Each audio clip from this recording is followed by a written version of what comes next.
अस्सलाम वालेकुम फ्रेंड्स, कैसे हैं आप लोग। उम्मीद करती हूँ कि आप सब ठीक होंगे। मैं भी बिल्कुल ठीक हूँ।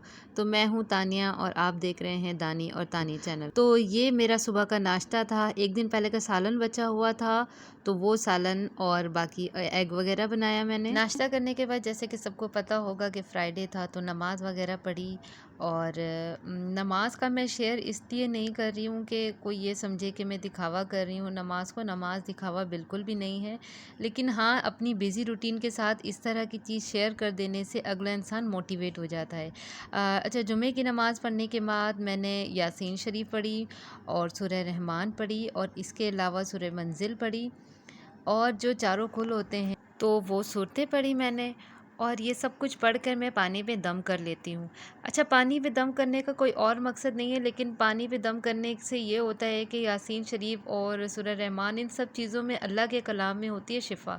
तो ये किसी ने बताया मुझे नहीं है, लेकिन मेरी एक इंटरनल मेरी एक फीलिंग्स है कि मतलब अल्लाह के हर कलमे के अंदर शिफ़ा होती है।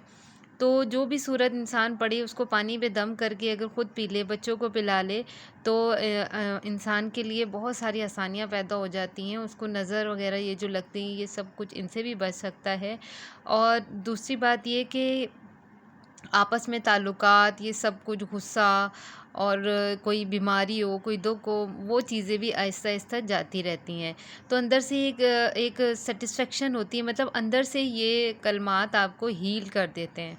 तो कभी आज़मा के देखिएगा कि ये टोटका कोई बीमार हो, कोई परेशान हो बहुत ज़्यादा, तो इस तरह से ये सूरतें जो भी आप लोग पढ़ रहे हों, उनको पढ़ के आप नमाज के बाद जो भी सूरतें आप लोग पढ़ते हो, मतलब उनको पढ़ के पानी के अंदर दम करके कूलर में डाल लें या फिर जग में डाल लें और इसको ये पानी पिएँ और बच्चों को भी पिलाएं, तो इससे बहुत ज़्यादा फ़र्क पड़ता है। अच्छा, ये आज से नहीं, मेरी शादी के बाद से मेरी ये आदत थी कि मैं शादी के पहले भी ये सब कुछ पढ़ती ही थी, लेकिन पानी में दम नहीं करती थी। लेकिन जब मेरी शादी हुई तो मेरी सास ने और सब ने मुझे बड़ा डराया, ये लड़का बड़ा गुस्से वाला है, मतलब जो मेरे हस्बैंड थे बड़ा गुस्से वाला है और ऐसा है वैसा है। तो फिर मैंने ये सोचा कि क्यों ना मैं मतलब अल्लाह के मदद लूँ।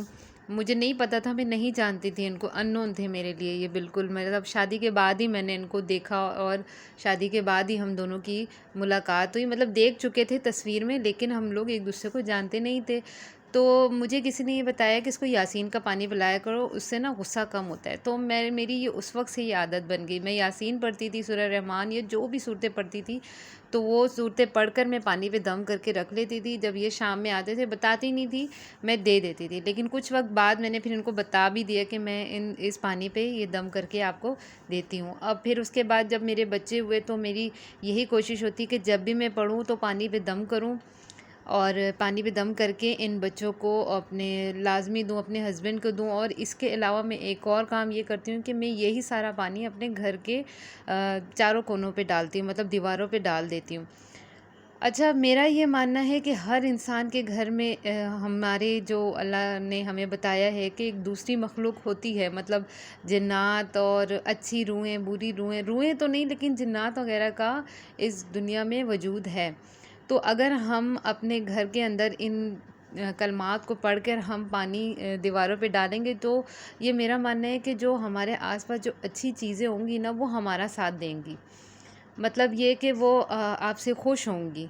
तो हर घर में अच्छी और बुरी चीज़ें सबके घर में होती हैं। कि मैं कल एक वो देख रही थी, एक काफ़ी बड़े आलिम थे, उनका मैं देख रही थी कि वो बता रहे थे कि अगर हम ये देख लेना कि हम जहाँ से गुज़र रहे हैं या हम जहाँ पे रह रहे हैं, तो आस-पास कितनी अल्लाह की मखलूक़ात हैं, तो हम कदम भी सोच-सोच के रखें कि हम यहाँ कदम रखें या नहीं रखें।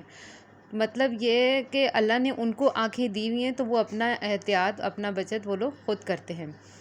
तो हम लोगों ने नमाज़ वग़ैरह पढ़ी, इसके बाद हमने जाना था कहीं बाहर, तो उसके लिए बस मैं तैयार हुई और हम लोग बाहर के लिए निकल गए।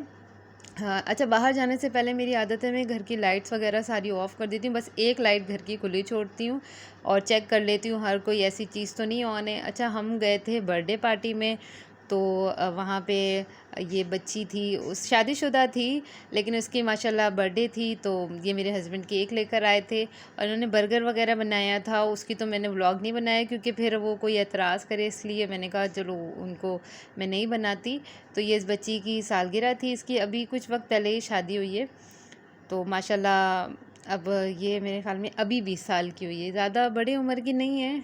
छोटी उम्र में शादी ये लोग कर देते हैं क्योंकि इन लोग के ख़ानदान में ये रिवाज है, ये लोग बहुत बड़ी उम्र में शादी नहीं करते, मतलब 19-20 साल 21 साल में इस तरह शादी कर देते। केक बहुत अच्छा था, हमने केक खाया, थोड़ी बातें शातें की और उसके बाद हम लोग आ गए घर आने के बाद मैंने पूरे घर की सफाई की, झाड़ू पोछा किया। रात के 12 साढ़े 12 बज रहे थे, लेकिन मैंने फिर भी कहा कि नहीं सफाई करके सोऊं क्योंकि कल मैंने लगानी है मशीन। एक तो 2-3 दिन में भी इतने कपड़े जमा हो जाते हैं ना कि बस हम घरेलू औरतों के हमारे काम नहीं ख़त्म होते। बस ऐसा लगता है कि बस ये काम करते ही जाने, लेकिन खैर यही काम है जिनकी वजह से हमारा दिल लगा रहता है। खैर फ्रेंड्स, अगर मेरी वीडियो में कुछ भी आपको चीज़ अच्छी लगी हो तो इस वीडियो को लाइक करते हुए जाइएगा। अल्लाह हाफ़िज़।